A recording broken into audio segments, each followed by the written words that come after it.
Hello, everyone. Thank you very much for joining us today, the 8th of March, marked as the International Women's Day. We have named it as the International, but also the Palestinian Women's Day. We are not really say celebrating as such, but we will say honoring the persistence and the wonderful and amazing achievements of the Palestinian and particularly the Gazan women in Gaza and Palestine throughout the past months. Ramadan Mubarak to those who are celebrating Ramadan, and we wish all of you a very, very blessed month of Ramadan. Let us remember those who are in Gaza and in Palestine who are suffering and not able to find anything to eat for iftar to break their fast. So thank you very much for joining us, and let us all pray for that. Before we start, this is a disclaimer that the call is being recorded. If you wish to switch off your cameras, please do so. Otherwise, we assume that you consent to use this recording throughout our platforms. Our program will commence with introduction and then followed by speakers sessions. Questions and answers are going to be taken after the speakers sessions by raising your hands, and then chat will be open during the full duration of the meeting. I'm here joined by our wonderful Caroline Evers, who is also co-hosting today. My name is Abir Faron. I am the chair trustee of Mothers of Hind. We will have some time to introduce ourselves later on in detail, but for now, Caroline, do you want to say hi? Hi, everybody. Welcome and lovely to see you all here today, and looking forward to some amazing speakers. So yes, very excited. So before we start, I'm gonna ask you to watch this video and for us all to pray for the people of Gaza and the people of Palestine in particular. So we're gonna have a 1 minute silence to read our prayers.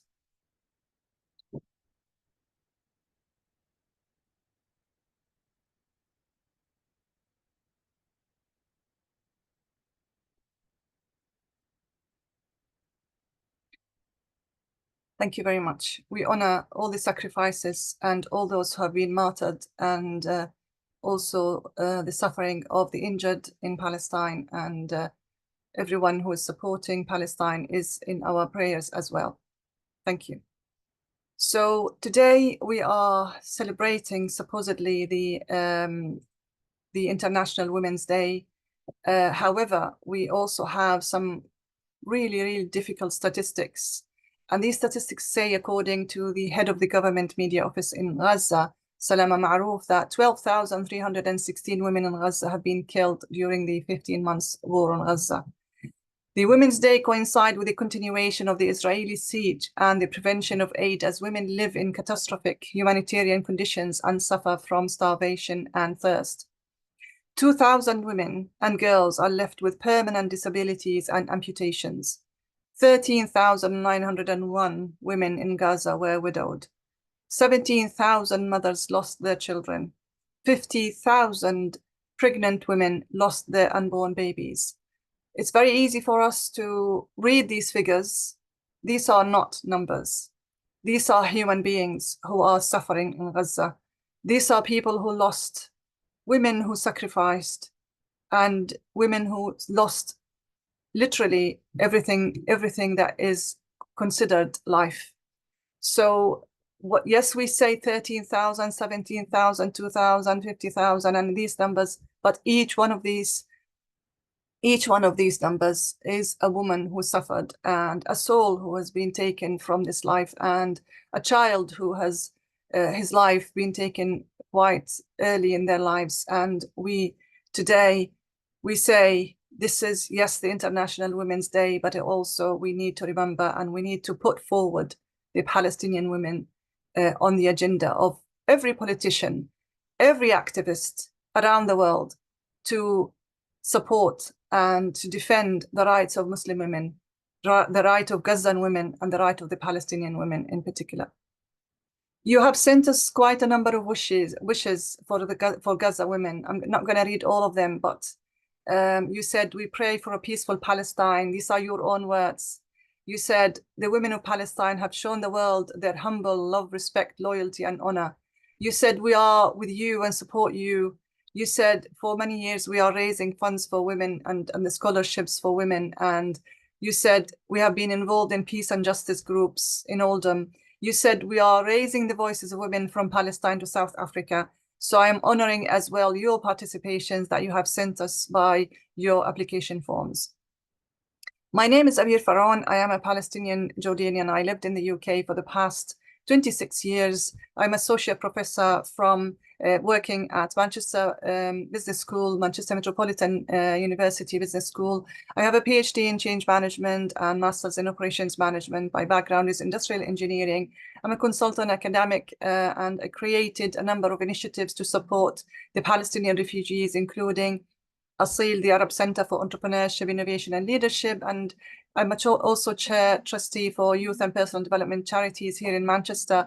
And finally, the last, maybe not the last project, I should say, founding and the chair trustee for Mothers of Hind.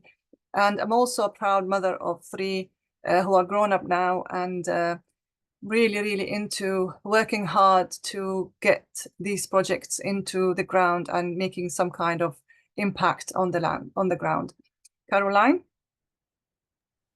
Hi, everybody. My name is Caroline Evers, and I am a colleague of Abir's working at Manchester Metropolitan University.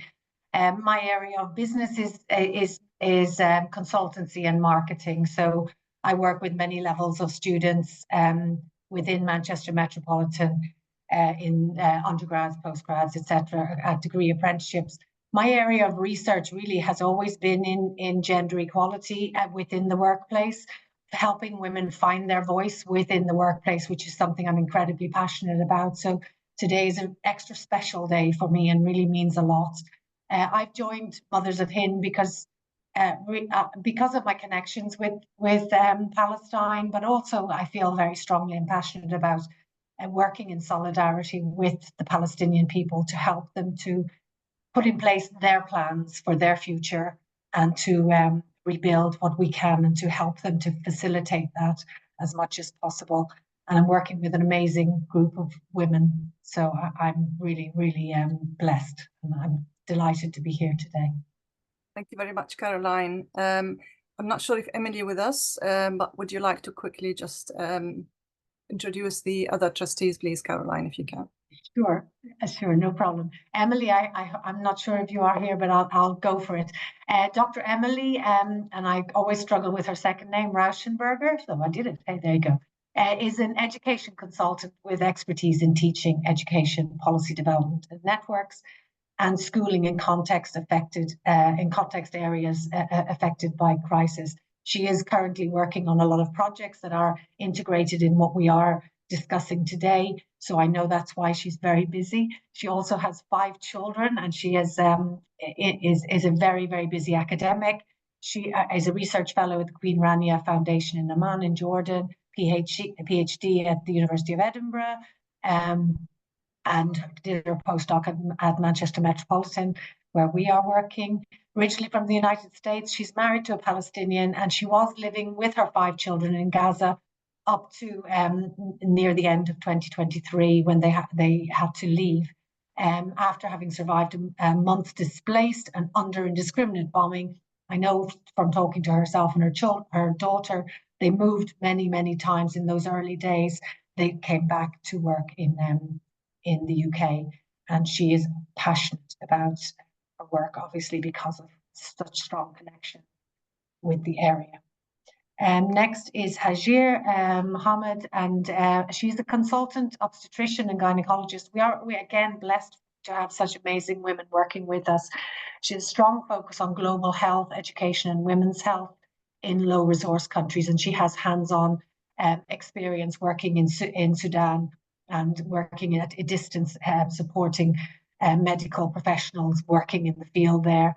She's a member of the Royal College of Obstetricians and Gynecologists Sudan Liaison Group, actively involved in fundraising for maternity hospitals and improving theatres, ward and medical care in the region.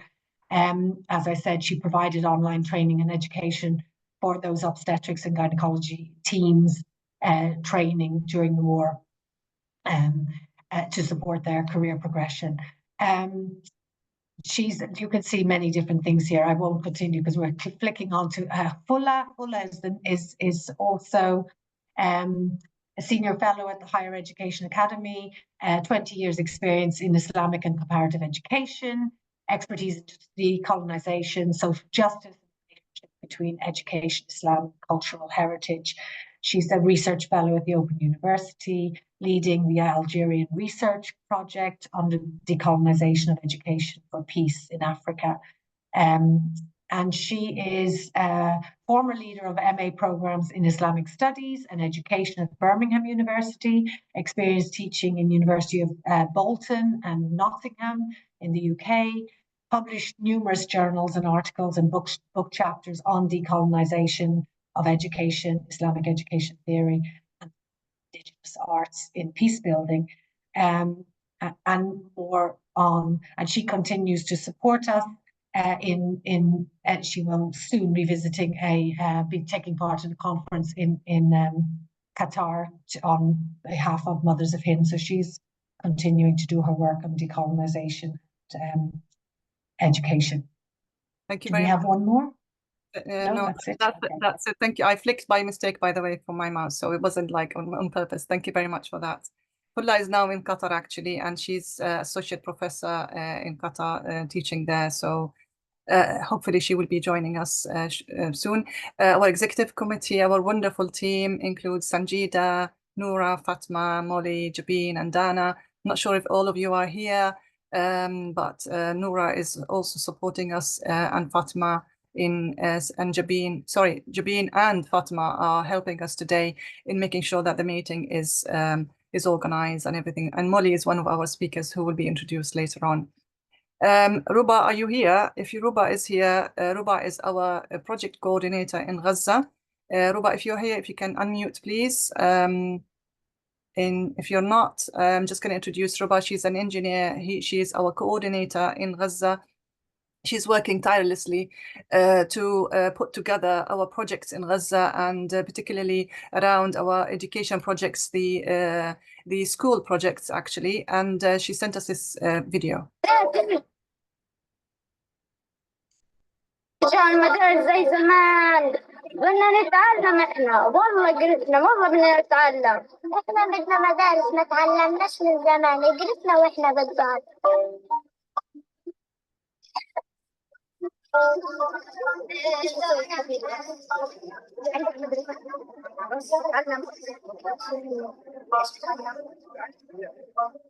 We need your support. These children need support now.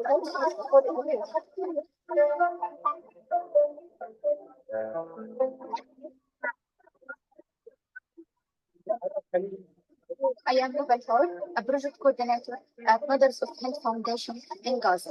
For over a year, our children deprived of their basic right education. Schools destroyed, dreams ended. We refuse to give up. The Mothers of Hind Foundation working to rebuild hope in their place by establishing the Mothers of Hind schools in Gaza. This place where children dream in it and learn in it. Right, so Mothers of Hind is a UK registered non-for-profit limited by guarantee company, founded in December 2024 by a group of dedicated professionals, and we aim to bring hope to communities devastated by war and its aftermath. Our focus now is on Gaza, but we are registered to support any other conflict zone around the world. We aspire to be a global beacon of hope, creating opportunities for education and psychosocial support and well-being. Our goal is to build lives and to offer a brighter future for the children and families who have endured unimaginable hardship. Our themes are around education, whether that's a schools project or the higher education project, psychosocial support and sponsorship projects, and women and children mobile clinics. We aim to work around this. Dr. Abir, I'm sorry to interrupt you. Could you please raise your voice? Something happened to your voice. Could you please raise it? Okay, can you hear me now? A little bit. This is Yes. the maximum I can. Yeah, I think probably my internet is kind of not stable today. But I'm just going to hand over to Caroline just to quickly introduce the higher education project that we are working on, just in a very brief manner. This is the way we're going to deliver it. Please, thank you. You're muted. Okay. So given that we have our mission around education is twofold. So we have we want to restore that access to the junior schools, but also to higher education. And as we mentioned, in the junior school situation, we're working with ROVA to set up schools within Gaza. So we're called makeshift pop-up schools, so that we can actually children can access education at the junior school level. We're also working with two public universities in Gaza. That's the Al-Azhar University and the Islamic University of Gaza. And in that case, we're helping them to access academic tutors globally to fill in the gaps that they have within their needs to educate online. They continue to educate online. They have over 10,000 students who are registered and continuing their education. So the areas that we're trying to support them on is to fill those spaces for the gaps for tutors globally. So we've set up a platform that we will act as the main hub for tutors to sign up and for those two universities to access those tutors, and they'll work for the particular hours for particular faculties and programs, etc. The second part of that is that we are working on sponsoring students so that the fees can be paid and their education can be paid for and they can continue their education. But the third part is around releasing certificates, which is so important in order to continue the professionalization of the workforce within Gaza. Because those students who have completed their courses, but not fully graduated because they've never been able to pay their fees, their certificates are not released and therefore they are not fully qualified. So we're trying to work with the universities in priority areas currently around nursing, prioritizing 1,000 nurses to get their certificates official, so that they are then working in a professional capacity within. And this works in a cyclical capacity, in that it adds funds to the university so they can continue to perform. It adds professional qualifications to these individuals who have studied for years. It gives them opportunities then to be out in the workforce working officially and not volunteering. So it's a very powerful tool. If we can get it moving, then we are actually helping to facilitate the movement of the universities to continue to support those thousands of students, also to sponsor some of those students, and then also to get the certificates completed. So we have that cyclical movement within. And we've asked the universities to identify those priority areas: nursing, engineering, construction, etc., areas that are really important for the rebuilding of Gaza. The other part is to request funding to support students, whether it's being able to fund their access to Wi-Fi, because they're all working independently. They need to be able to access Wi-Fi. It's very costly for them to access these hubs where the Wi-Fi is being provided, whether they need laptops, whether they need materials for study and for working, anything that is going to facilitate their learning. These are the areas that we are. And the other part is research, then, is to integrate and engage international scholars in research areas that are of interest and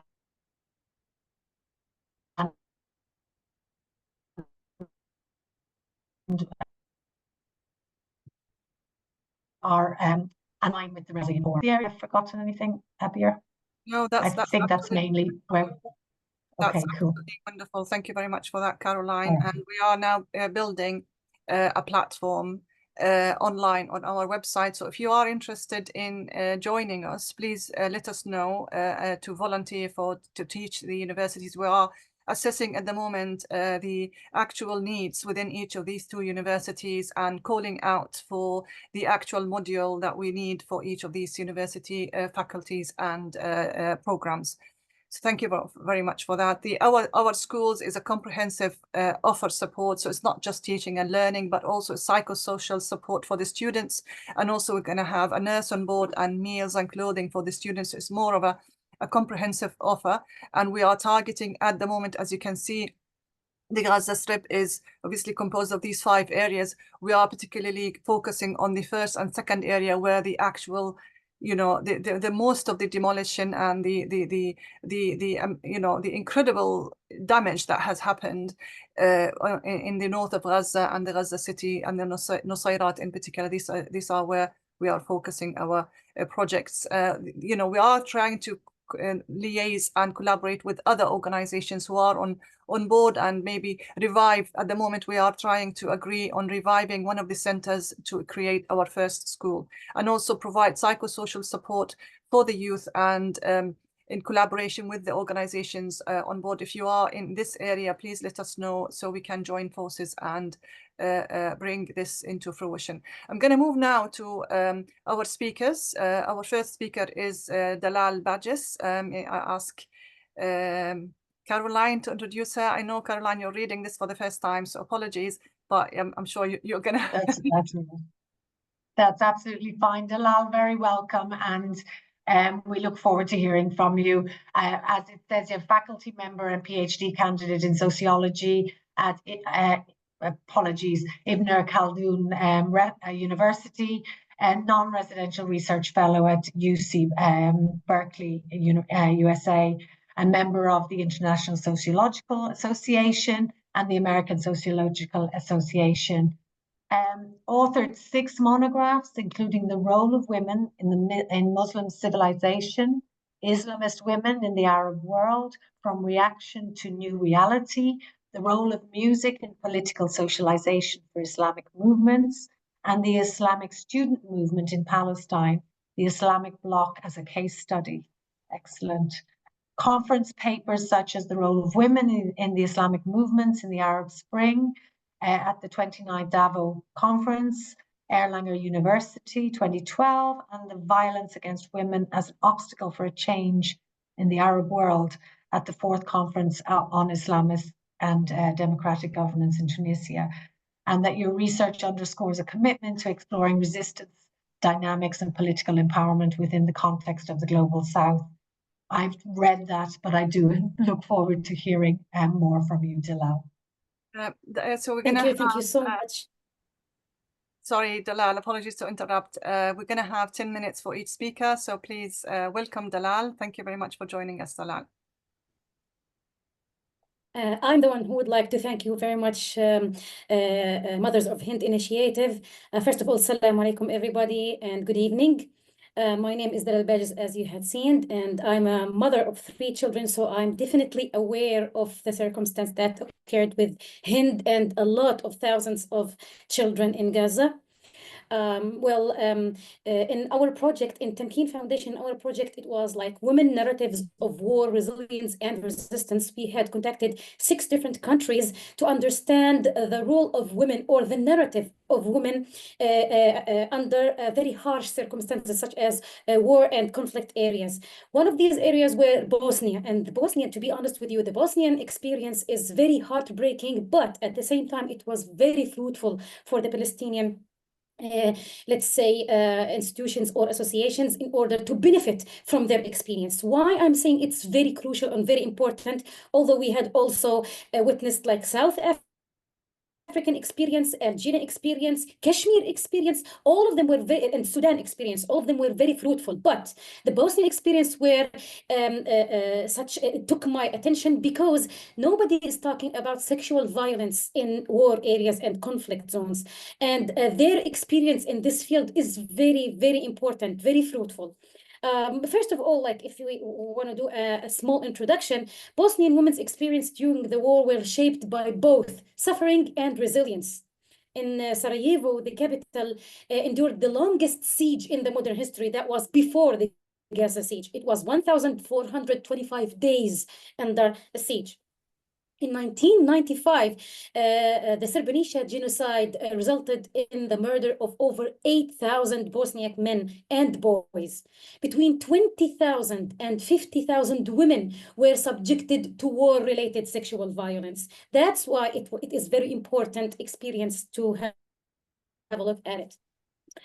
The resistance and resilience in the Bosnian case, it was ruled by a lot of local organizations. One of the most prominent organizations there is the one that I'm intending to introduce it to you because it's very important one and the largest one, which is Medica Zenica. This organization or foundation provided psychological, medical, and social support to survivors.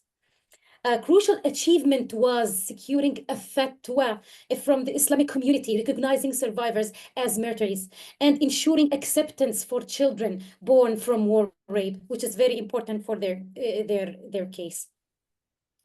To start with, the first mechanism of resilience and resistance in the Bosnian case was like a survivor-centered approach, meaning that the organizations who worked with Bosnian women worked with the survivors should have control over their own healing process, meaning that women should describe their own experience about this horrible experience. And definitely the organization tolerated support to individual needs, avoiding a one-size-fits-all approach, meaning that they are dealing with women individually, not by groups or not by like one-size-fits-all. The goal was to empower survivors to see themselves not as victims, but as individuals who had endured and survived extreme trauma. The second mechanism was the psychological and emotional healing through trauma therapy, non-judgmental space, and therapeutic storytelling. Sorry. So these three mechanisms of emotional healing with a fourth one, which is renaming survivors as survivors, not victims, which was very important for women in Bosnia and also in a lot of areas who are facing war and, let's say, genocide crimes. They're preferring to call themselves as survivors, not victims. Language played a crucial role in reshaping their self-perception and rebuilding dignity. Let's say like the third mechanism was the social and community reintegration, meaning community education and awareness. The organizations had worked with religious leaders and community figures to challenge the stigma surrounding war-related sexual violence. Also, Islamic fatwa for social acceptance. The religious ruling declared that women who suffered war rape, not only rape, and in Gaza, I cannot assume or I cannot like state that horrible accident, but I can definitely assure that there are a lot of sexual violence, harassment had occurred in both Gaza and West Bank, to be more precisely after October the 7th. Before that, a lot of sexual harassment had took place in checkpoints on West Bank, but after October 7th, Gazan women had faced similar violations, sexual violations from the Israeli military forces. So to get back to the fatwa, like the religious ruling declared that women who suffered war rape or sexual violence should be treated as martyrs and fully accepted by their families and communities. This was crucial to readiness to give full let's say, help and support for the survivors of the sexual harassment or sexual violence. The third mechanism was rebuilding family bonds. Support networks were extended to family members, particularly male relatives, to ensure survivors were reintegrated into their communities. The fourth mechanism was rituals for healing and acceptance. Religious healing practices had played a major role in the survivors' lives after these horrible incidents. Some survivors found comfort in faith. So religious rituals were incorporated as part of their psychological recovery. The economic empowerment and skill building has played a role also in this experience. Let's say the vocational training, survivors were trained in crafts, tailoring, and other income, let's say, generating activities to help them regain financial independence. Why? Employment opportunities, of course, the organizations had, let's say, provided survivors with employment opportunities to help the survivors find employment, reducing their dependence on family members who might have rejected them after these horrible incidents. Self-sufficiency and empowerment too. Having an income gave survivors autonomy and self-worth, helping them regain confidence again. Other mechanism, which is very important one, is the holistic medical care, like physical health treatment. Survivors of sexual violence were provided with medical care to address injuries and long-term reproductive health issues. Also, integration to psychological and medical support. So therapists and doctors worked together to ensure that physical healing was accompanied by emotional healing too. A very important point that took my attention in this experience was the advocacy and legal support, encouraging survivors to testify in war crimes. It is very important point because survivors were giving legal support and consulting to help them testify at the International Criminal Court for the former Yugoslavia, which played a key role in securing justice. All of us are aware of the sensitive topic when we are talking about the sexual harassment or sexual violence in the world, and how sensitive this topic in the Islamic world and of course Gaza inside this Islamic world. So encouraging the survivors to testify in war crimes is very important in order not to miss their right to have their justice again. So legal recognition and rights activists worked to ensure that survivors received official recognition and state support as civilian victims of war. The last mechanism that was adopted in this experience was long-term support and prevention work. Support groups, youth education and non-violence and conflict resolutions, and breaking the silence on wartime rape. The first point, the support groups, survivors formed their own networks to continue providing emotional support to each other, which was very, very important in the healing process. Youth education and non-violence and conflict resolutions programs were developed to educate young people about gender-based violence, aiming to prevent future cycles of violence, especially when we are talking about sex violence. Breaking the silence on wartime rape, women-led organizations in Bosnia continue to work to ensure that the stigma surrounding sexual violence is dismantled. These 8 mechanisms, we have learned these 8 mechanisms from the experience of Bosnian women, and to get to the conclusion, the healing mechanism employed by Bosnian women's organizations combined psychological, social, economical, and legal interventions by focusing on survivor agency, community reintegration, and long-term empowerment. They provided a model for how post-conflict societies can support survivors of war-related sexual violence.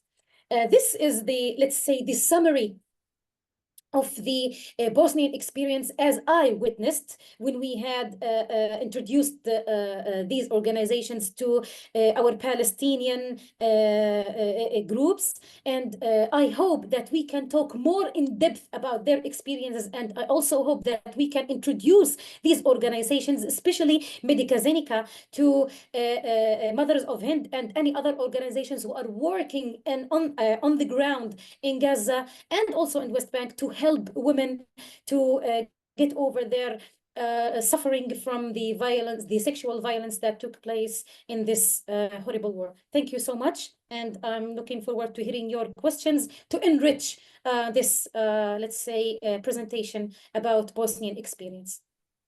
Thank you very much, Dalal. Honestly, it has been such a wonderful and insightful presentation. I think it added a lot to our methodology of how we are going to structure the programs.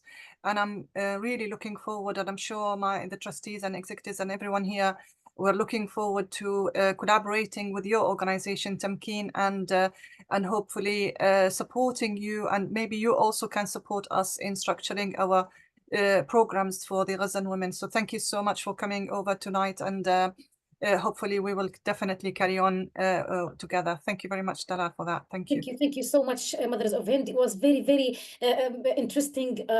Let's say it was very sensitive time when you have contacted me, because I'm really looking forward to dealing with the female or women network that are working a very good work in Gaza in the field. So inshallah, we're going to be helpful for you, and you also are going to be helpful for us. We're going to provide you with a lot of organizations that we worked on, especially the Bosnian organizations from South Africa. They were very interesting ones because they had suffered from apartheid, which we recently in Palestine are suffering from, and other institutions. Thank you so much. Wonderful. Thank you so much for that. And we are looking forward to collaborating on this matter. And obviously, this is all for the benefit of our sisters and, you know, the women of Gaza who are really in real need for support, and collaboration is the only way of getting that to them. So I'm going to move now to our second speaker. And if please, Caroline, if you can introduce our second speaker. Absolutely. Thank you, Dalal, very much for that. Very insightful, and look forward to working with you more in the future. Moving on to Dr. Munia Ziat, and I apologize for my pronunciation in everything across the board. Associate Professor at Bentley University, PhD in Cognitive Science, University of Technology, France, and MS, Master of Science in Cognitive Science, Champaign, University of Technology in France. Again, I apologize for my bad pronunciation. Also, a BS in Engineering, Electronics Instrumentation, University of Science and Technology, Farhat Abbas Satif in Algeria. Experienced researcher in human factors, multimodal and haptic perception, human-machine interaction, and cognitive neuroscience. Your work focuses on understanding how users interact with complex systems in dynamic environments, which are with particular expertise in human touch and interface design, and that your research includes extensive experience with mobile interfaces and the evaluation of sensory feedback technologies. So interesting. And again, I really look forward to hearing from you, Munia, and both working with you in the future. Thank you, Caroline, for the introduction. Björk, how can I control the... Yes. I'm trying to check how I can provide you with control. I'm not sure how to do that, to be honest, but I can, if you would like, just to nod, and I can move the slide if that's okay with you. Okay. I don't know how to do it, to be honest. Yeah, it's fine. I thought I did know, but I now I can't find it. So. Good afternoon, everyone. My name is Munia Ziad. I'm honored to be with you today. Before I begin, I want to share something personal, something that connects my identity to the very essence of what we are discussing today. My last name, Ziad, means olive oil maker. When I was a child, I was ashamed of this. I thought it was too simple. Just a reminder of manual labor, not education related.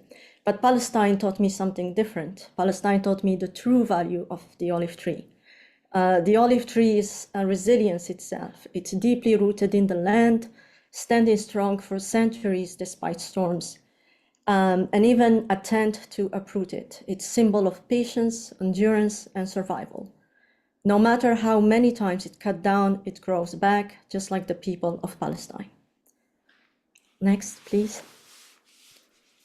Who is the Palestinian woman?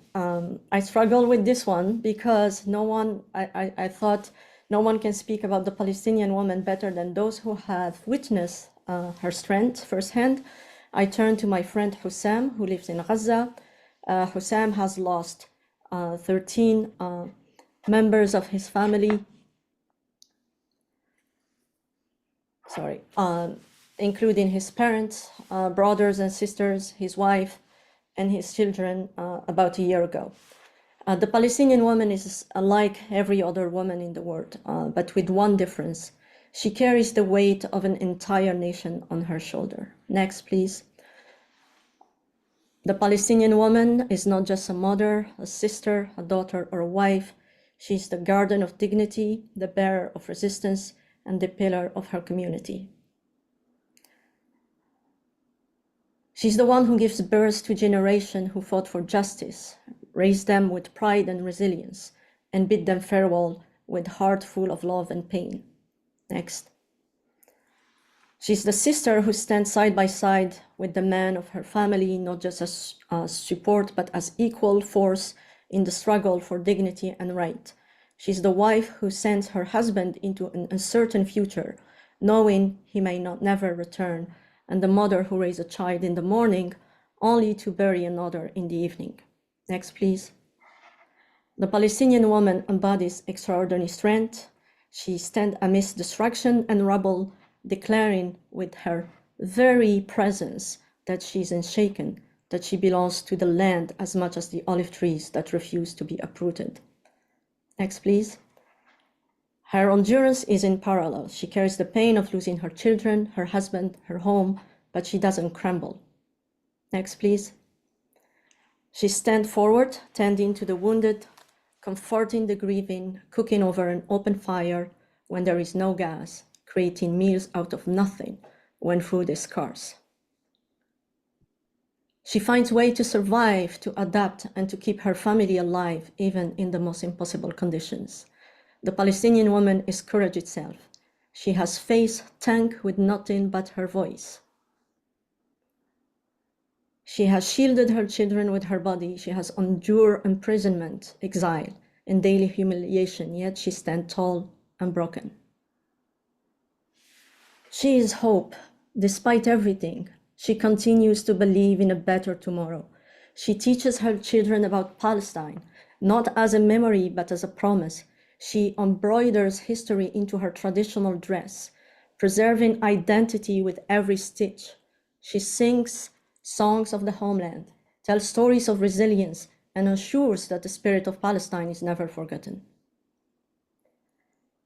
And today, in Gaza and across Palestine, she bears the heaviest burden of all. She's not just enduring oppression, she's actively resisting it.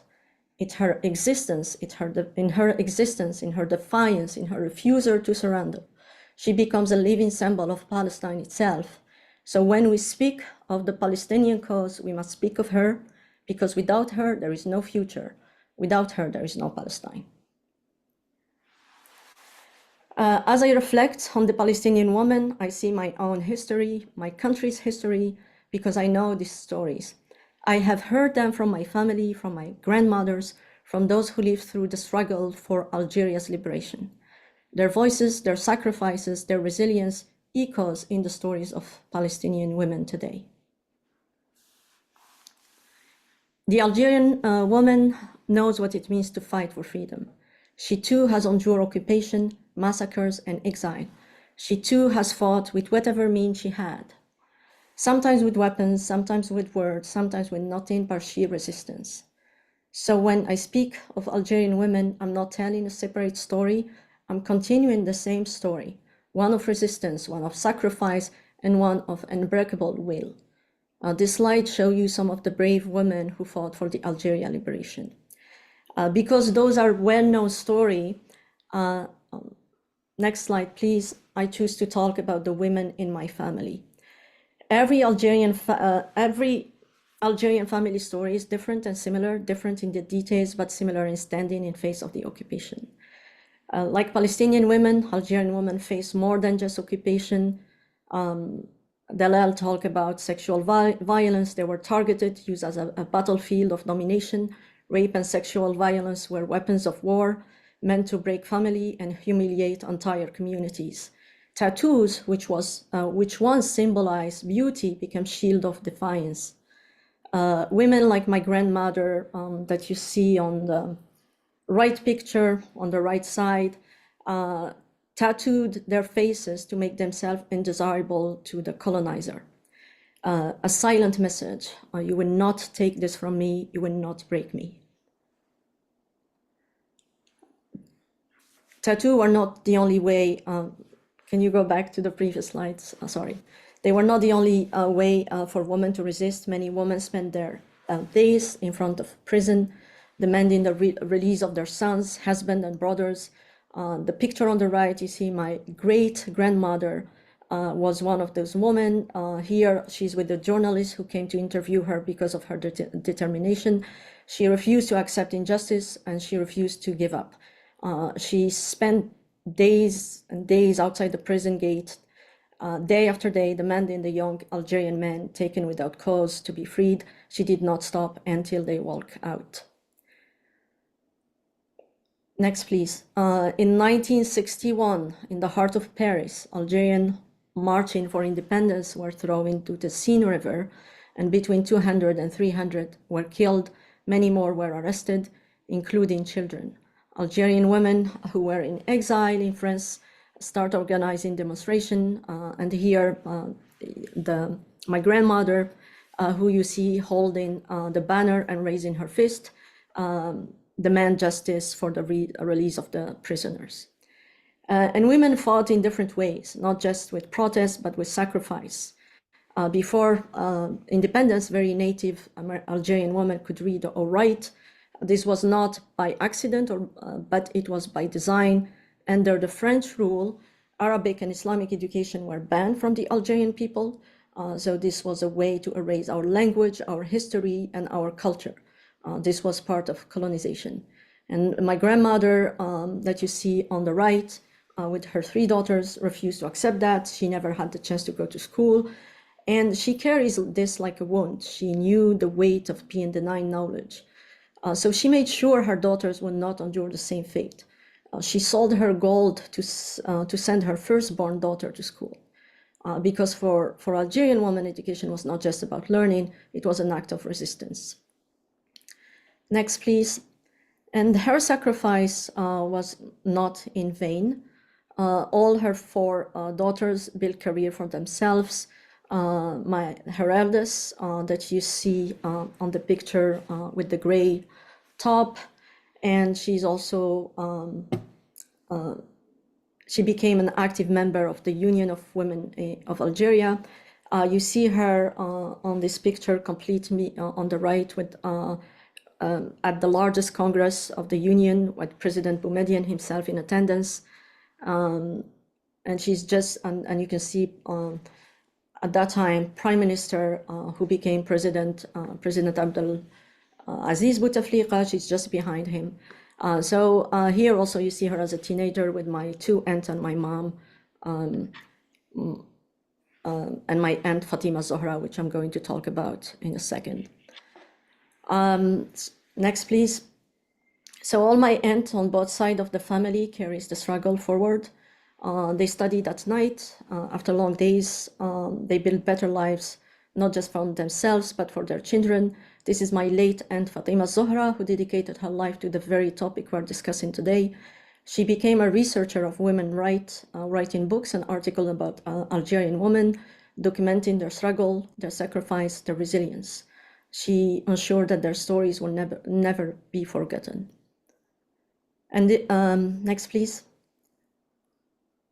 And this is why I see Palestinian women in the Algerian women, but have endured occupation, displacement and massacres, but have fought not just on the battlefield, but in the home, in the street, in exile, in education, and in survival, but have raised children while carrying the burden of war, but have faced impossible choices and still stood strong.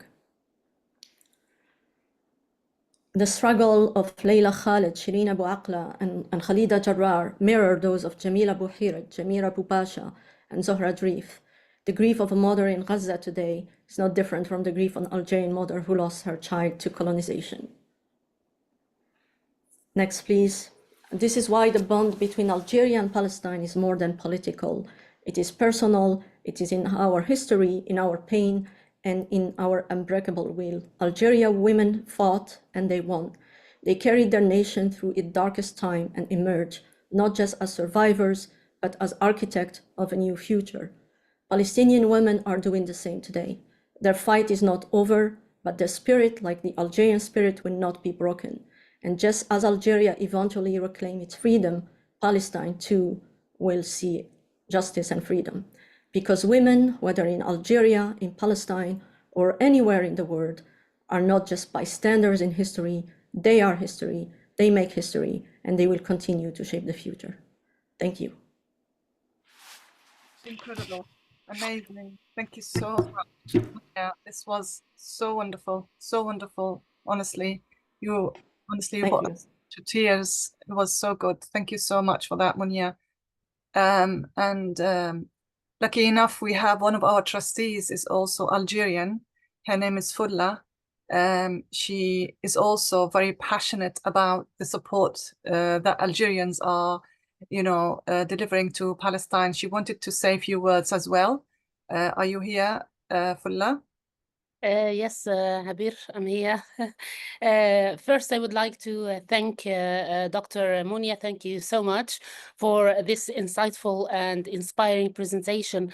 And your words are, women are making history, and they are history, and they are part of history with all their types. So thank you so much. Your emphasis on women's persistence in Algeria and Palestine powerfully highlights their crucial roles in liberation movements, and also the shared suffering and the shared resistance and the shared contribution to the liberation of their nations.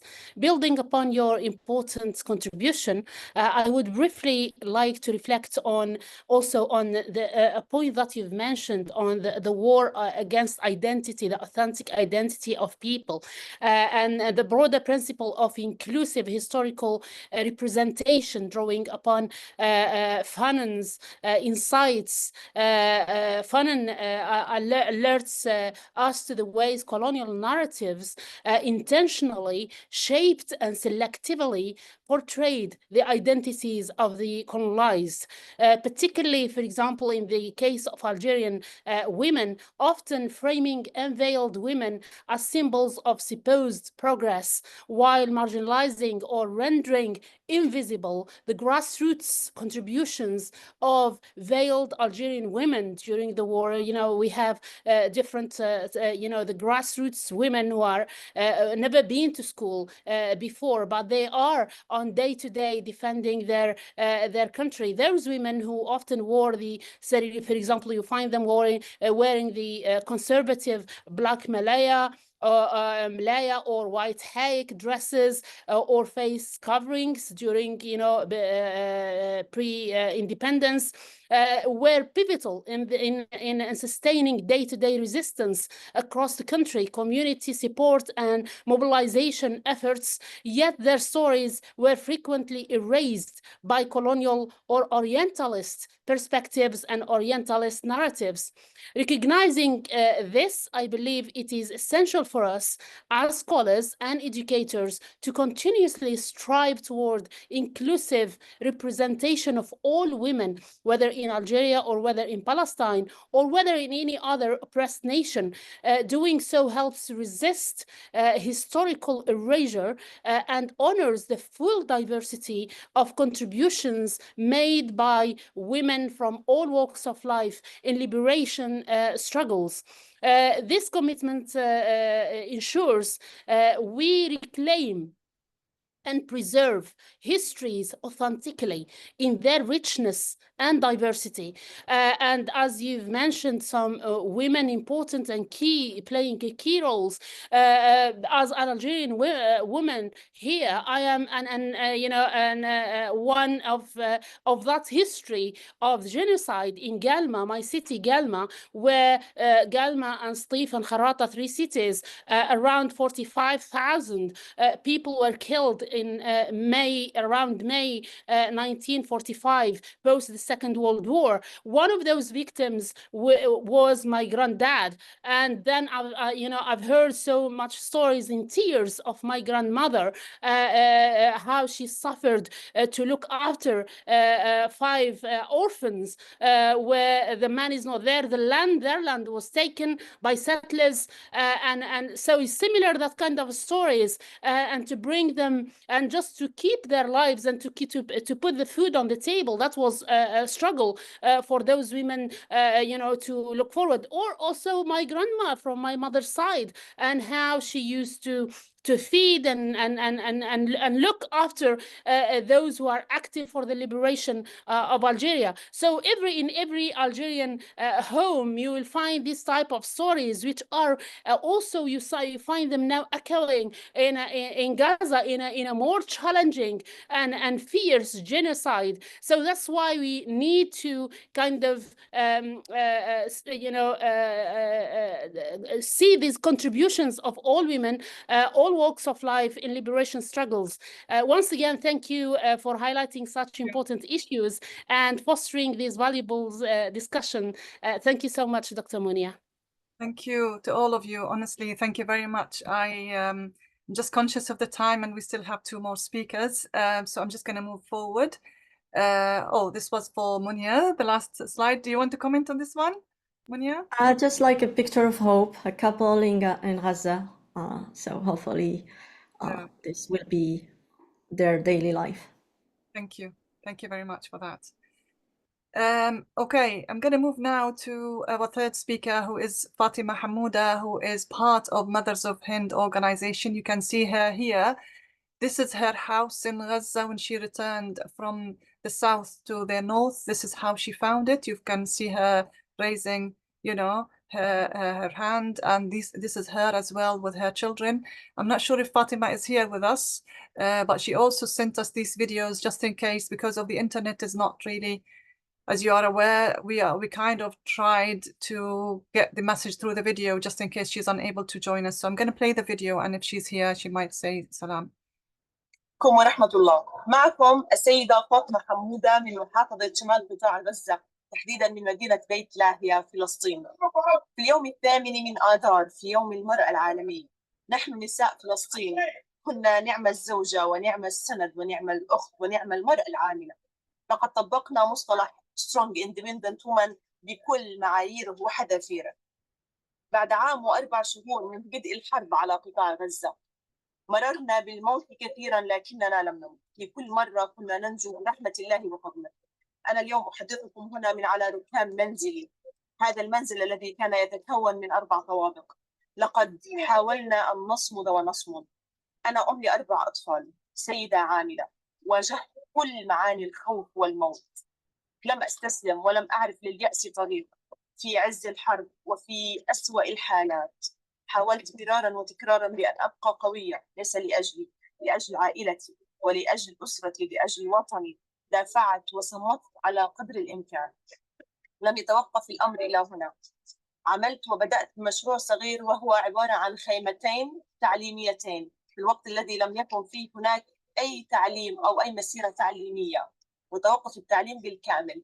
لقد كانت مؤسسة أمهات هند Mother of Hinds خير وكيل وخير صديق وخير ميسر وخير سند، حيث بدأت بهذا المشروع الصغير خيمتين إلى أن أصبحت مدرسة كبيرة تحتوي ل 1750 طالب وطالبة. لقد هربنا من الموت، لكن الموت يحفنا في كل مكان. فقدنا الحجر والبشر والشجر، فقدنا كل شيء. تجردنا من كل مشاعر الأمان، لكننا لم نيأس يوما. هنا على هذه الأرض ما يستحق الحياة. نحن شعب نحب الحياة ما استطعنا إليه سبيلا. أنا مثال لامرأة فلسطينية، ولكن هناك الآلاف من النساء الفلسطينيات من فقدن أبنائهن، من فقدن فلذات كبدهن، من فقدن أزواجهن، لكنهن قويات جانعات كالفراشات، يحلمن يطيرن حتى لو حاولوا أن يقصصوا هذه الأجنحة، إلا أن المرأة الفلسطينية كادحة ومستمرة وقوية. دمتم ورحمة الله. معكم السيدة فاطمة حمود. So she has also the second video. عليكم. أيضا لا يفوتني أن أذكر لكم المبادرة الجميلة التي قمنا بها في مخيمات النزوح ومراكز الإيواء، حيث كانت المبادرة عبارة عن تقديم جلسات دعم نفسي BSS سيكولوجي للسيدات النازحات، لجميع النازحات. تحدثنا فيها عن التفريغ النفسي، عن الصدمة النفسية، عن أنواع العلاج النفسي، عن إدارة الأزمات، وعن الضغوطات النفسية، وعن التعامل مع الأطفال. كانت هذه الجلسات جدا رائعة. قمنا بتنفيذ أكثر من 125 جلسة في أكثر من 25 مركز إيواء، تستهدف كل جلسة أكثر من 15 سيدة، بتوفير ضيافة لهن. أيضا هناك كانت مساحة للسيدات للتحدث عن معاناتهن ومشاركة المشاعر والأحزان. فيعني هذه المبادرة كانت مبادرة تطوعية من نساء غزة ولنساء غزة. عليكم. So Fatima, are you here with us? Have you been able to join us using your internet connection? Can someone see if Fatima is here with us, please? No. Okay. So as I expected, that's why I insisted on sending us a video just in case the internet connection is not stable. So we thank you, Fatima, for all the support and for everything you are doing for Mothers of Hind in Gaza.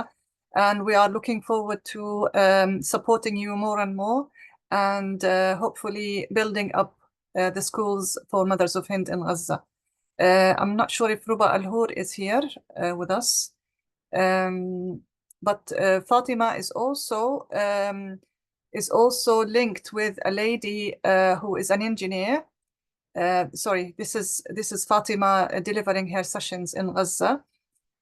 We have attached to Fatima's speech is Hanadi Abu Harbad. Are you here, Hanadi? Hanadi has a Bachelor of Engineering, Renewable Energy from Al-Azhar University. She is also part of the Palestinian Engineers Association in Gaza. She has integrated diploma in engineering training in electrical engineering, and she's a project manager for Al-Anqa Association for Community Development. And she has started something called Solar Food Startup to dry food, it's a drying technology she actually herself developed, and she sent us this wonderful video about her wonderful work in Gaza. Why we are presenting this to you is just to say that the women of Gaza, despite all what happened, they are still developing their innovations in order for them to stay and resist and persist.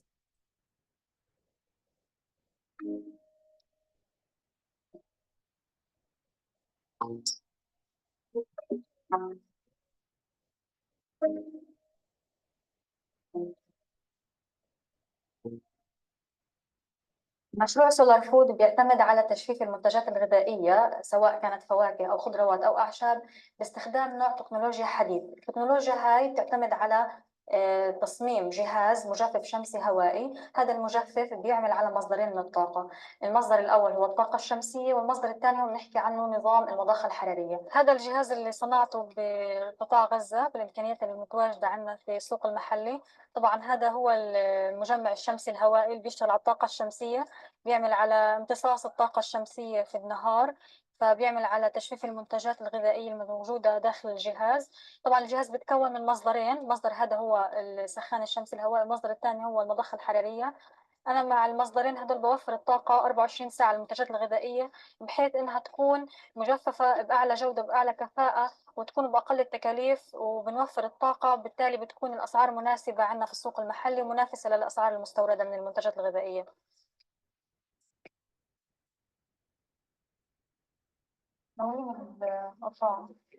طبعا هي البداية بلشت إنه أنا بدي أعمل على تجفيف المنتجات بشكل طبيعي بشكل صحي وأيضا بأقل استهلاك للطاقة. فكوني مهندسة طاقة متجددة دائما كنت بفكر إنه ليش ما يتم تصنيع المنتجات الغذائية باستخدام أجهزة حديثة ما بتستهلك كميات عالية من الطاقة. هاي الأجهزة بتكون بيتم التحكم فيها في الحرارة في الرطوبة في عدد ساعات التشغيل وبتكون قادرة على إنتاج منتجات غذائية بكفاءة وبجودة عالية. بدنا نلم التفاح الجاهز من الجهاز عشان نحط الوجبة الثانية.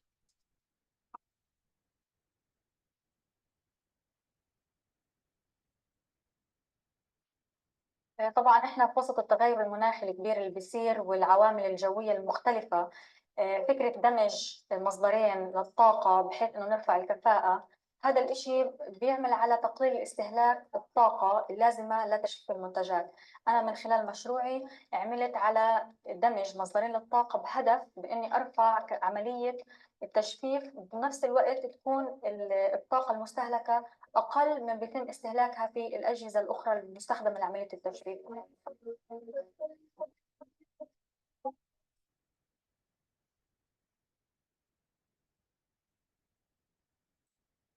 من خلال مشروعي بطمح بأنه الجهاز اللي عملت على تصنيعه محليا بالإمكانيات الفلسطينية في قطاع غزة، بطمح بأنه يتم اعتماده في كافة أنحاء فلسطين لتجفيف المنتجات الغذائية حتى في كافة أنحاء العالم.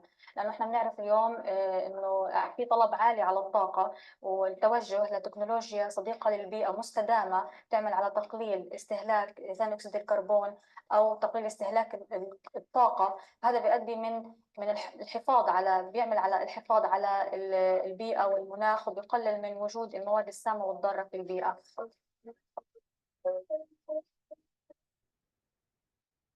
طبعا احنا كشباب فلسطيني في فلسطين بنعاني كثير من التحديات وبنواجه كثير من المشاكل. فرسالتي لكل الشباب الفلسطيني بانهم يستمروا يسعوا في تحقيق احلامهم، ما يتوقفوا في اي مراحل من مراحل حياتهم، لانه هي الحياة هيك لازم الانسان يستمر ويسعى ولازم يحط هدف امامه يسعى لتحقيق هذا الهدف، يكون في رؤية بيسعى لتحقيقها. وزي ما أنا بديت كنت في يوم من الأيام طالبة جامعة ما بعرف أي شيء، ففكرت بفكرة مشروع إنه بدي فكرة هذه تكون مصدر دخل إلي تساعد أهلي تساعد المجتمع، ترفع من جودة الحياة عندنا في فلسطين. بسعى كمان إنه هذا فكرة المشروع تصير مصنع يشغل أيدي عاملة، يفتح شركة تكون على مستوى العالم. فهاي الأفكار كلها الإنسان بيتبناها من الداخل. فالإنسان لازم دائما يكون عنده أفكار إيجابية بيسعى لتحقيقها، يكون صاحب هدف ورؤية في حياته ليوصل لأعلى المراحل في حياته.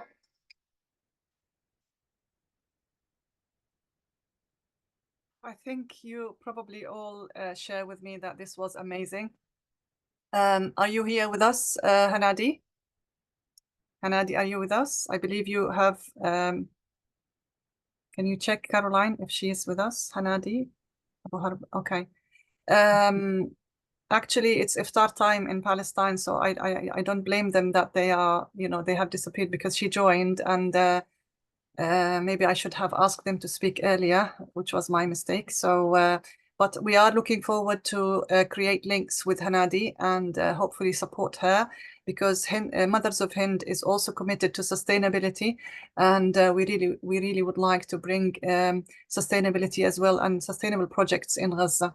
So thank you very much for Hanadi and for Fatima, and I'm going to move now to our final speaker, Molly. Are you here with us, Molly?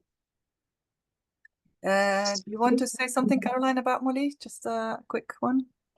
I'm going to let Molly speak for herself, but Molly is a retired special needs teacher, joined by Alia Mavani, pediatric obstetrician, and supporting other mothers of in Gaza caring for children with brain injuries. This is a big project that Molly and her team are going to be working on. So I will hand straight over to you because I don't want to take your time. There's an awful lot for you to say. So welcome and look forward to hearing you. Molly, are you here? Yeah, can you hear me? Yes. Yes. Thank you very much for joining. Do you want to introduce yourself a bit more and take us through your presentation, please? Sure. Yeah, I'm Molly, and I'm a retired special needs teacher. I worked for many years in a school in East London, working with children with profound learning difficulties and complex needs. So that's my background, really. And I have come together with other people to try and put together a project to support the children and families in Gaza. So if you've got the next slide. Yeah, okay, cool. So a little bit about why this project. I think we've all seen the huge scale of the bombardment of Gaza over the last year and however many months. It's been compared to the equivalent of 3 Hiroshima nuclear bombs and referred to as one of the most intense bombardments in history. And we've all seen the images that have come out from our phone screens and the impact this has had on the children of Gaza. We have no real idea at this stage just how many children have been left with traumatic brain injuries as a result of this onslaught. But we have all seen the horrific destruction caused, and we've heard the many stories from international medical workers who have worked in Gaza throughout and reported the direct targeting of children through gunshot wounds to the head. So we start by assuming that there are likely many children in Gaza with traumatic brain injuries. The impact of traumatic brain injuries in war zones affects the child lifelong, affecting their opportunity to continue through developmental milestones, as well as affecting the wider family unit and the burden of ongoing treatment and care. Even if children with traumatic brain injuries receive acute medical care, the consequences can be profound and lifelong. Some examples of the impact of pediatric traumatic brain injury include memory and attention deficits, emotional behavioural challenges, and physical impairments. These can greatly affect a child's ability to develop, perform activities, and integrate into general society. We have also, over the past year and a bit, witnessed the decimation of healthcare facilities in Gaza. Healthcare professionals have not only been directly targeted through the genocide, but have also been restricted in their ability to maintain services due to the high number of casualties, the loss of infrastructure, displacement, movement restrictions, and redeployment to alternative services. It's likely that paediatric and neurorehabilitation services in Gaza are now limited and likely not able to meet the increased demands of the population. This in turn has a negative consequence on affected children and families being able to access rehabilitation support, which is likely to lead to increased secondary complications of the initial brain injury. Supporting parents and guardians is crucial. Helping develop understanding of their child's needs following traumatic brain injury, helping them identify their child's difficulties and strengths, and supporting them to learn strategies and interventions that may help their child's rehabilitation. Parents in Gaza are aiming to do all this while also living amongst rubble, having to rebuild their lives, rebuild their homes, rebuild their families. And we're also very aware of the fact that many of these guardians, these women predominantly that are looking after these children and helping to support them, they're not even children that they've birthed themselves. They're children that they've taken on because their own families, these children are now orphans because their own families have been destroyed. Okay, can I have the next slide, please, Abir?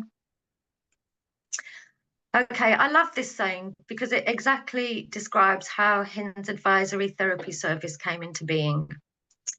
I'd obviously been very much part of the Palestine Solidarity movement and attended the launch meeting of Mothers of Hind, my abbreviations in my notes, and expressed my thoughts on how many children must be left with traumatic brain injury, and my hope that Mothers of Hind could help with this in some way. And I was told very openly to run with it.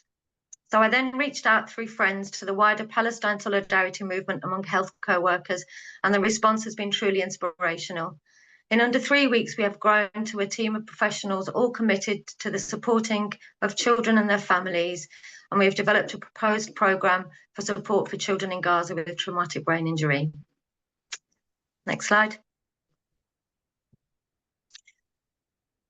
We are a new neurorehabilitation service usually consists of professionals from different disciplines, all working together as a multidisciplinary team to assess the influencing impairments of the brain injury and provide a holistic management plan.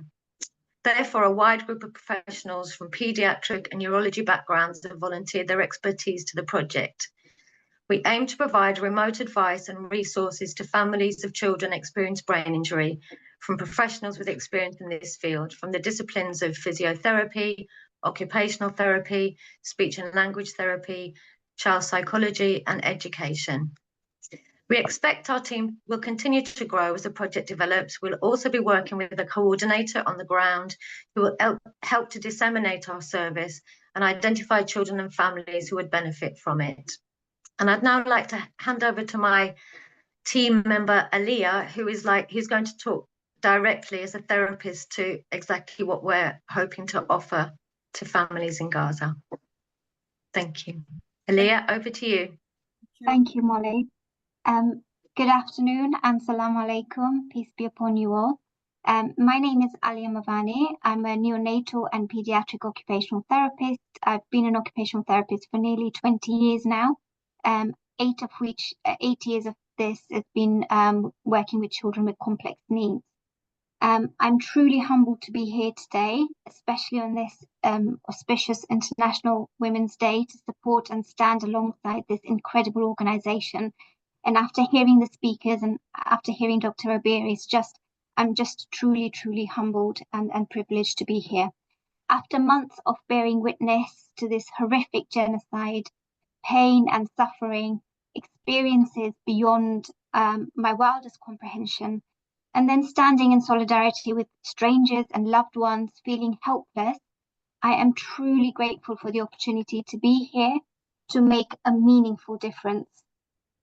Molly has very eloquently given a background on traumatic brain injury, so I'm not going to kind of do that, and I'll jump straight into the team's aims and delivery of intervention. I speak for the entire team when I say that in the face of such devastation, we feel a deep collective responsibility to find innovative, compassionate care that can help heal these children, even under the most challenging circumstances. When we first learned about this initiative through a friend or a friend of a friend, we absolutely jumped at the opportunity. And we're so, so lucky to have Molly leading this group because she has done an incredible job. And as Molly has pointed out, it was astonishing to see how quickly this group grew exponentially within a few days. So we are a big range of dedicated and compassionate team of professionals. The one thing that we have in common is that we have Palestine at the heart of our intentions and efforts. And we approach this work with deep respect and empathy, fully aware of the unfathomable trauma experienced by these children and their families. While we can never truly understand the full extent of such suffering, we're here to listen, to learn, and to collaborate with those on the ground. Volunteers, professionals, and families working together to bring hope and healing. And we're very much conscious that we may actually come across things we've never ever come across, but we will try to use our skill set and our professionalism to try and help as much as we can. And we understand that these interventions will be undertaking, they must be adaptable to the unique challenges of virtual delivery, language barriers, limited resources, and fragile infrastructure. But with passion and determination, we are confident that we can rise to the occasion. And our commitment is to think collaboratively, to use our expertise to the fullest with all the care and skill we have to offer. And we also are very prepared to think outside of the box and think creatively. Next slide, please. So it is with this goal in mind that we plan to deliver our rehab intervention using a 3-tier model. The universal care will be the first tier, which will offer broad foundational approach that can be applied to all children, regardless of the severity of their injuries or their physical or mental health needs. And we hope to create a comprehensive informational booklet that will be published and distributed throughout Gaza. We hope it will be accessible to all, and it will include potential impact and practical strategies for addressing common challenges faced by these children when they're recovering from brain injuries. The second level will be the targeted care, which will involve multidisciplinary approach where we will work in, or we hope to work in small groups, inviting parents, guardians, and families to participate in the sessions.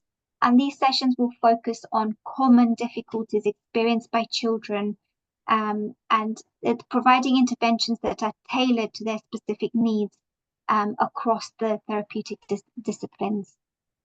And lastly, the top third tier will be the specialist care, which will involve more intensive and individualized interventions. And this will take form of traditional multidisciplinary meetings to support those who are identified as having complex ongoing needs. And these interventions will be highly tailored and would probably need to be sustained over a longer period of time, offering deeper support and more focused care. And through these levels of care, we hope to provide a holistic, adaptive, and compassionate response to the rehab needs of this group of children in Gaza. And we're also very conscious that we may need to think outside of this group of traumatic brain injury and be looking at other sort of needs which might be prevalent as well. And lastly, we all know that we have been able to do very little to prevent this unimaginable harm that has been done, but we hope that we can be part of the significant healing process. And that's it from me. Thank you very much for listening. Thank you very much, Alia and Molly. Amazing effort. I mean, Molly joined us on the 1st of February, actually. And since then, she managed to create a team of 23 specialists. That's incredible, Molly. So on behalf of the trustees and everyone here, we really thank you and Alia and everyone in your team. And hopefully we will be taking this project forward and deliver it on the ground as soon as possible. Thank you so much for that. So lastly, we would like to thank Wissam, who is the actual true mother of Hind Rajab, whom we named the organization after. Hind is obviously one of the children who were killed in Gaza, and her story just, you know, surrounded the whole world when it happened. Very, very incredible story that it could happen in the 21st century. Iyad is 5 years old, and we are trying to sponsor Iyad and his mom. If you would like to sponsor this family, let us know, please, and get in touch. Finally, just a quick one about the edukade in Gaza, the universities, the number of students who are being enrolled in these organizations, and our sponsorship packages. Please help us to make a difference in Gaza and to have an impact by sponsoring our packages. Primary teacher package, £100. Primary student package, £50. Higher education student package, £2,000 can be divided into shares on a monthly basis. A laptop worthy of £800. We initially announced it 500 and now it's 800 because the prices in Gaza are just exponential. Mobile clinic, £200 a month share for 10,000 monthly share. And finally, we're going to ask you to open questions and answers now. But before we do that, if you would like to get in touch, this is our email address. And I believe in the chat, our social media has been, being posted. So I have not followed the chat. So I'm sure my colleagues have posted that. So I'm going to open now the chance for questions and answers. And I'm happy to receive any of your questions. Thank you very much to all our speakers and to everyone who made today a successful event. Who would like to ask any question or to make a comment? You can raise your hand and then you can unmute yourself.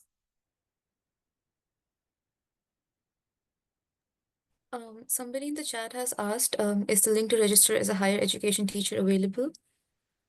You mean the to actually teach? Yeah. Yes, it is available. We are finalizing final points, but get in touch on admin@mothersofhind.org and we will send you. We are now piloting the project. So if you would like to be part of the pilot stage, then we will send you the link. And because we are continuously developing it, so you have to bear with us until it's formally shaped. Each one of the academics will be provided with our privacy policy and an information and GDPR policy and lots of other policies that our legal advisor is putting together. So yes, we will be sending you a link to add your name. We also have noticed that we have Ala Al-Khani, Dr. Ala Al-Khani, who was one of our speakers in our launch. Thank you very much for joining us, Ala. She's also a psychosocial support United Nations consultant. Ala. Assalamu alaikum, everybody. I was actually going to ask her just say 1 minute of saying congratulations to everybody today. A brilliant event that really reflects how when women come together, we can all make an enormous difference. From speaking just a few weeks ago, Dr. Abir and everybody else, I see that so many projects have been initiated and are moving forward, and that is really the grace of God, but also real multiplied efforts. And it just shows when we plant one seed, forests and forests can grow. So thank you to everyone who spoke, and I look forward to collaborating with several of the speakers with the psychosocial projects that we hope to initiate in Gaza. Thank you, everybody. Assalamu alaikum. Thank you, Dr. Ala. You are at the heart of our psychosocial support project, and I'm sure Dr. Fulla and Molly and Alia and also Jabin are going to be in touch soon in order for this to materialize even further. Thank you very much for joining us today. Anyone else would like to raise any question or say something? Ruba, you can unmute yourself and speak if you have anything to say. We've got Ruba here. Thank you for joining, Ruba. So our Ruba is our great coordinator in Gaza. I'm really pleased. I called you earlier on, but you were not here, so I'm sure it was an internet thingy. So if you'd like to say something, please. Honestly, I have iftar time in Gaza, but I want to join you to speak. Okay. Firstly, my name is Rubal Hor. I'm Palestinian. I live in Gaza. I studied software engineering at Al-Azhar University and graduated in war. I have experience in coordinating projects and best of all, I have a love for Gaza, and I want to participate in the reconstruction of Gaza and restore even a small part of life to the children and youth of Gaza. My path to research, Allah has honored me to be a project coordinator for the Mothers of Hind Foundation in Gaza Strip. I'm currently establishing the first school in the Mothers of Hind series, and I am working of understanding with an educational center in Gaza that was partially destroyed by the war to establish the school there. Soon I will record a video of me in the educational school in the center, inshallah. Thank you. Excellent, Roba. So lovely to hear from you. That's such good news. Sorry to jump in, Habir. It's wonderful to hear. And I'm so excited to hear that your voice, Roba, and your progress. Congratulations and well done so far. You are invaluable to us. Thank you. Thank you very much. Thank you. Khadija?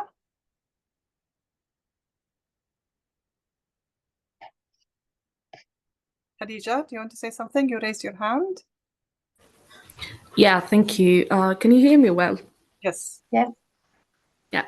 So first of all, thank you everyone for great, impactful, insightful presentations. I'm really happy to have come across Dr. Fulla's post on LinkedIn who said that, who promoted this event. Otherwise, I wouldn't have been able to witness such greatness. I'm Algerian. I'm an Algerian postdoctoral researcher in the UK, and I work a lot on Algerian women's resistance in currently, but during the French colonialism, and I could see a lot of resemblance as well. So I want to give special thanks to Munia for her insightful presentation. And it's not a question; it's a comment. Actually, it's something that could bring us together. As wonderful women and wonderful people who are, yes, not just women, working towards social justice. So there were so many pictures, and I call them treasure actually, that were shared by Munia that could help us. I'm writing an article on Jamila's Mirror, which is a film that links between Algerian women's resistance and also Palestinian women's resistance. And I could see that reflection here as well. So if you have like a resource section in Mothers of Hind, or any like a bibliography, anything that could share, like you could share that treasure with us so we could support you as well, that would be great. And also I'd like to be one of the higher education academics as well. So if that, yeah. So thank you.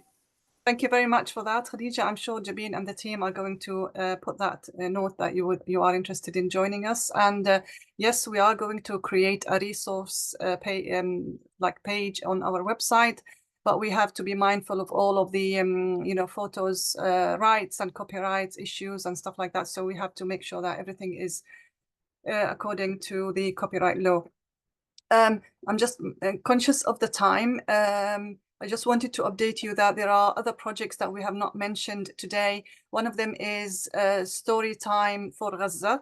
And this is a Zoom call where children in Gaza will join this Zoom, and we will put them into rooms where we'll have teacher in each room. She will display some text and she will read the story with them and try to improve their English language. So if any of you is interested in joining this project, I'm not sure if I have Sumaya here in this room. Sumaya, if you're here, please shout out. And also another project is to create a Quran school and Islamic Sharia school for the people of Gaza. We have a great scholar with us. Her name is Fatima, and her dad is also on board. And he's a scholar, he's a professor, and they both would like to help the people of Gaza by teaching them Quran and also Islamic Sharia. And we are thinking of, because Fatima's father is, he cannot see, and we are thinking of creating the first blind metaphor kind of blind school to teach Quran and Islamic Sharia in Gaza. So hopefully that will see the light soon. In addition to that, we've got sponsorship projects for the mobile clinic is coming together to support women in Gaza who are pregnant and nursing children, to support them by creating groups in Gaza for gynecologist support. And sponsorships for the students in the universities to provide them with Wi-Fi and electricity. So many initiatives, and I really would like your support and help us to achieve these initiatives. And I'm not sure if there are no more questions. I'm going to bring the meeting to a close, unless Line, do you want to say something? Dr. Abir, can I say something, please? Go on. Finally, again, I'm thanking you a lot for this wonderful evening. To be honest with you, I've met some wonderful academics and activists that I will be gladly working with in order to enhance our network to help the Palestinian women. But I have something, it might be fruitful for Khadija, who had asked about archives or some, let's say, photos or references about the Algerian women, resisting Algerian women. In our session, when we had talked about Algeria, we had Dr. Farida Zouzou. She's in Qatar now. She's a professor. She is in Qatar now, but she provided us with a lot of very wonderful archive photos, pictures, and some, let's say, some manuscripts that were not seen before. So I think if maybe we send her contact details, and they will be useful for her article or paper. Thank you very much, Dalal. So we will make sure to connect you with Khadija. We are here about innovation and creativity. Honestly, the sky is the limit. Anyone who's got any idea, just come on board and do it. You know, there's nothing that we are controlling. We are literally opening the space for everyone, for any idea, for any help is needed now in Gaza. So please come on board. A final comment, Caroline, if you would like, or anyone else from the trustees. I'm not sure if Emily is here or any other trustee. Anyone would like to say final comments? I personally, just my big thanks. I'm absolutely inspired, and it multiplies and multiplies. And as you said, Abir, anyone who has an idea and wants to give it power, you have the power is here in the room. I mean, the language from today, the strength that comes from all of you, it is truly inspiring and humbling. And please keep coming, and please keep supporting us. It's fantastic. I look forward to working with all of you more and more. Thank you. Thank you, Caroline. Emily, do you want to say anything, or is there anyone else, or Sumaya, or anyone would like to say something? Emily? Just to echo Caroline's a sentiment that, you know, I've just been blown away by, you know, the insights that everyone has shared today, and yeah, and the parallels that have been drawn, and how women sacrifice and continue to be steadfast. So thank you all for your contribution. Right, okay. In that case, I think I'm going to bring this meeting to a close.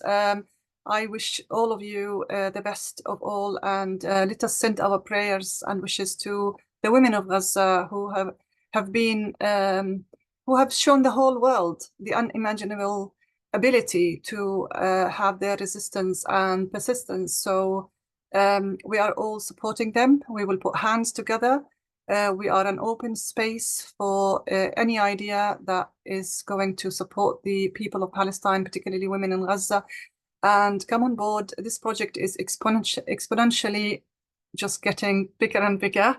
Yesterday, I was contacted by the BBC already in 1 month. So yeah, I mean, honestly, we are just putting the effort, and we are hoping that it will grow. And the final thing is thank you to all of you, and hopefully we will meet soon in new activities. We will announce them soon to you, and all the best. Have a wonderful evening, and happy Ramadan again to all of you. Thank you, and take care. Good night. Thank you so much. Thank you. Bye.